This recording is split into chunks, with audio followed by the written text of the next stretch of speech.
মাননীয় মুখ্যমন্ত্রী মহাশয় একটা কথা বললেন, খুবই ভালো লাগলো।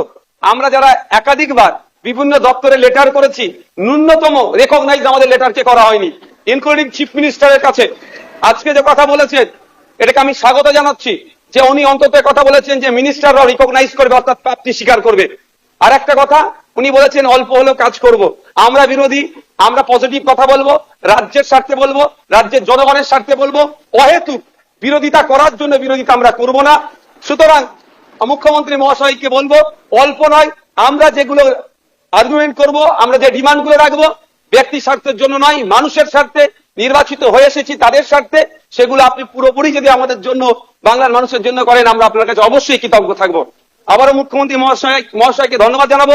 দীর্ঘদিনের স্বপ্ন এটা আমাদের সকলেরই, যে আমাদেরকে নির্বাচিত করে এই হাউসের মধ্যে পাঠাচ্ছে। মাসের শেষে আমরা 1,21,000 টাকা নিয়ে বাড়ি যাচ্ছি। আমরা সেই জনগণের জন্য কি রোল প্লে করছি, কি বক্তব্য দিচ্ছে হাউসের মধ্যে? না, হাউসের মধ্যে এসে শুধু সময় কাটিয়ে চলে যাচ্ছি। যে আপনি লাইভ স্ট্রিমিং এর যে কথা বলেছেন, এটাও আমি আপনাকে কৃতজ্ঞতা জানাচ্ছি, স্বাগত জানাচ্ছি। এটা হওয়াটা খুবই দরকার ছিল। বাংলার মানুষ অন্তত আগামী নির্বাচনগুলোতে তাদের জনপ্রতিনিধি হিসাবে কাদেরকে চুজ করবে, কেমন মানুষকে পাঠানো দরকার, তারা যেখানে বাংলার আইন তৈরি হচ্ছে, আগামী 5 বছর বাংলার শিক্ষা, স্বাস্থ্য, কর্মসংস্থান থেকে শুরু করে কৃষকের রুজি রুটির প্রশ্নে, প্যারা টিচার থেকে শুরু করে বিভিন্ন ক্ষেত্রে সমকাজে সমবেতন নিয়ে, এক কথায় আগামী 5 বছর বাংলা কিভাবে চলবে, বাংলার মানুষের স্বার্থে কি আইন তৈরি হচ্ছে, আইন পজিটিভ, একটু ছোট করুন। বিরোধী স্যার, শেষ করবো। বিরোধী হলেও স্যার একটা দিন সুযোগ পাচ্ছি বলার, এর মধ্যে টাইম মেনটেন করে দেবেন। তো স্যার সেই জায়গাগুলো লাইভ যেটা আছে সেটা আমি স্বাগত জানাচ্ছি। আমি আবারও আপনাকে ধন্যবাদ জানিয়ে বলবো, বহুদলীয় যে গণতন্ত্র আছে সেটার পূর্ণ মর্যাদা দিয়ে আমাদের মতো ছোট যারা বিরোধী আছি তাদেরকে পরিসর দেয়। অল ইন্ডিয়া সেকুলার ফ্রন্ট পার্টির পক্ষ থেকে স্বাগত জানাচ্ছি স্পিকার নির্বাচিত হওয়ার জন্য। আমরা আশা করব আগামী 5 বছর আপনার নেতৃত্বে এই অগাস্ট হাউস তার গরিমাকে বহন করে চলবে, এবং সাথে সাথে আমরা যারা বিরোধী আছি তাদের সর্বোৎকৃষ্ট জায়গা, মতামতের জায়গা হচ্ছে এই অগাস্ট হাউস। আমরা আমাদের মতামত নির্দ্বিধায়, নির্বিঘ্নে এখানে রাখতে পারবো, এবং যারা শাসক দলে আছে আমাদের মতামতের ভিত্তিতে গঠনমূলক অবশ্যই যেগুলো হবে সেগুলোকে গ্রহণ করবে। স্পিকার স্যার, আপনার অনুমতি নিয়ে 2-1 কথা বলবো, যদি এই প্রসঙ্গ নয়। সত্যি আমি আজকে বসে খুব ফিল করছিলাম, হাসছিলাম মনে মনে। আজকে তাপস রায় বাবু যে কথাগুলো বলছেন খুব একটা ফেলে দেওয়ার নয়। আমি আমি আমি আমি বলবো, আমি 2021 সালে নির্বাচন হওয়ার পরে 6টা মাস এমন দিন পার করেছি, আমার মনে হচ্ছিল যে আমি ইস্তফা দিয়ে দিই, অন্তত আমার ছেলেগুলোর উপর অত্যাচার যদি বন্ধ হয়। এই সময় ফিল করে পার করেছি। পোস্টপোল ভায়োলেন্সে 2021 সালে, আমি এতে কিন্তু বিজেপিকে দৌড়ার সার্টিফিকেট দিচ্ছি না, কিন্তু 2021 সালে যে সমস্যার সম্মুখীন আমরা হয়েছিলাম, আমাদের কর্মী খুন হয়েছিল, একাধিক বাড়িঘর লুটপাট হয়েছে, ভাঙচুর হয়েছিল, সে অর্থে। তবে হ্যাঁ, একটা জিনিস, এই 2026-এ দাঁড়িয়ে কিন্তু বেশ কিছু ধর্মের স্থান আক্রান্ত হয়েছে। মাননীয় মুখ্যমন্ত্রী মহাশয়কে এবং বিজেপি যারা আছে তাদেরকে বলবো, সেইগুলো আপনারা লক্ষ্য রাখবেন, সেগুলো লক্ষ্য রাখবেন। আজকে এই হাউসে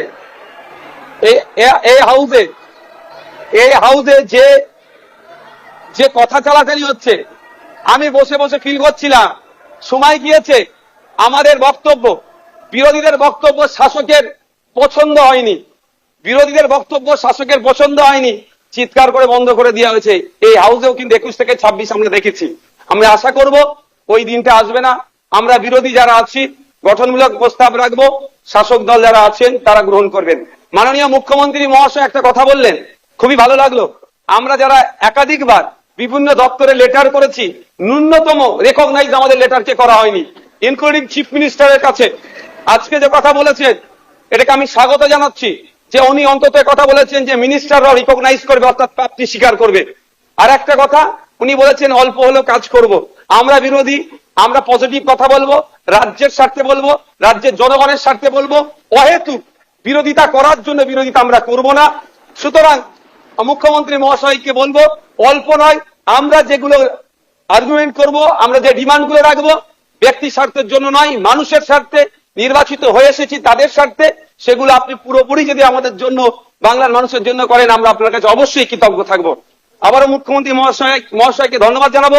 দীর্ঘদিনের স্বপ্ন এটা আমাদের সকলেরই, যে আমাদেরকে নির্বাচিত করে এই হাউসের মধ্যে পাঠাচ্ছে, মাসের শেষে আমরা 1,21,000 টাকা নিয়ে বাড়ি যাচ্ছি। আমরা সেই জনগণের জন্য কি রোল প্লে করছি, কি বক্তব্য দিচ্ছি হাউসের মধ্যে? না, হাউসের মধ্যে এসে শুধু সময় কাটিয়ে চলে যাচ্ছি। যে আপনি লাইভ স্ট্রিমিং এর যে কথা বলেছেন, এটাও আমি আপনাকে কৃতজ্ঞতা জানাচ্ছি, স্বাগত জানাচ্ছি। এটা হওয়াটা খুবই দরকার ছিল। বাংলার মানুষ অন্তত আগামী নির্বাচনগুলোতে তাদের জনপ্রতিনিধি হিসাবে কাদেরকে চুজ করবে, কেমন মানুষকে পাঠানো দরকার, তারা যেখানে বাংলার আইন তৈরি হচ্ছে আগামী 5 বছর বাংলার শিক্ষা, স্বাস্থ্য, কর্মসংস্থান থেকে শুরু করে কৃষকের রুজি রুটির প্রশ্নে, প্যারা টিচার থেকে শুরু করে বিভিন্ন ক্ষেত্রে সমকাজের সমবেতন নিয়ে, এক কথায় আগামী 5 বছর বাংলা কিভাবে চলবে, বাংলার মানুষের স্বার্থে কি আইন তৈরি হচ্ছে, আইন পজিটিভ একটু ছোট করুন। বিরোধী স্যার শেষ করবো বিরোধী হলেও স্যার একটা দিন সুযোগ পাচ্ছি বলার, এরপর তো টাইম মেনটেন করে দেবেন। তো স্যার সেই জায়গাগুলো লাইভ যেটা আছে সেটা আমি স্বাগত জানাচ্ছি। আমি আবারও আপনাকে ধন্যবাদ জানিয়ে বলবো, বহুদলীয় যে গণতন্ত্র আছে সেটার পূর্ণ মর্যাদা দিয়ে আমাদের মতো ছোট্ট যারা বিরোধী আছি তাদেরকে পরিসর দেবেন। ধন্যবাদ স্যার।